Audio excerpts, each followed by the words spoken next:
लख दोस्तों की आज चाल ने ਤੁਹਾਡਾ ਮੇਰੇ ਬਾਰੇ ਆਦਾ ਮੈਂ ਤੁਸੀਂ ਦੇਖੋ ਸੋਣਾ ਪੰਜਾਬ ਟੀਵੀ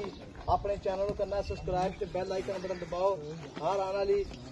ਵੀਡੀਓ ਦਾ ਨੋਟੀਫਿਕੇਸ਼ਨ ਬਸ ਸਾਨੀ ਪਹੁੰਚਦਾ ਰਹੇ ਨੰਬਰ ਹੁੰਦਾ 0349 1600 पूरा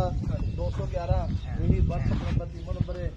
माशाल्लाह मेरे सज्जे पासे क्यों नीली चोटी आई है मूँह च चौगी है चोटी कितनी 6 टक्का ने निकी निकी सिंगी है धौल लम्मी चोटी की मगर कट्टी है शाह कारी चोटी सारी लाजवाब है खान बड़ा सोहना लग्या है छुआरा खान लाई खड़ी है चोटी अल्लाह के नाल पूरा 5 फुट खाद है चोटी का खान जेड़ा है बड़ा ही लाजवाब है पावरा खान है मोटा खान है कबूतर बिल्कुल धागे रंगी है चोटी की कंध मां चाहिए गाजर होंगे हड्डी एक पिछों सुन्नी गोली का निशान कोनी बिल्कुल ही भाई वालेकुम सलाम भाई कहता की हाल है ठीक ठाक चोटी कितने दिन हो गए सुई ने आज तीसरा दिन जी आज तीसरा दिन है हाँ जी आज सुई तीसरा दिन है हाँ जी ठीक हो गया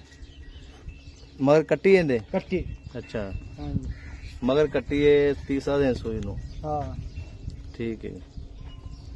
ते थां फुहारा छट्टा वादा काटा कोनी चट्टा फारा वादा घाटा हो आलू जिम्मेवारी मुंह च चौगी मुंह चौगी पूरी चौगी हाँ चौगी तुम्हें यहाँ अपनी अच्छा हाँ जी डाले तो थुल डाल थां वादा काटा बिल्कुल कोनी वादा घाटो छट्टा फारो है बच्चा ना लेंदी है अपनी जिम्मेवारी आने चो वजाहत ले जाए सारी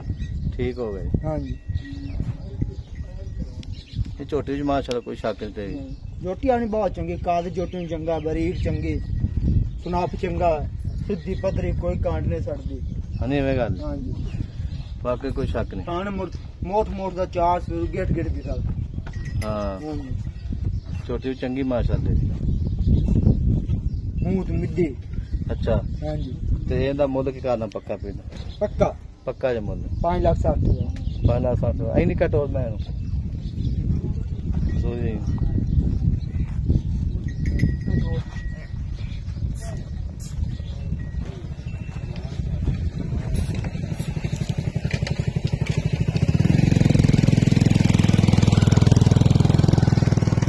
बोल लिया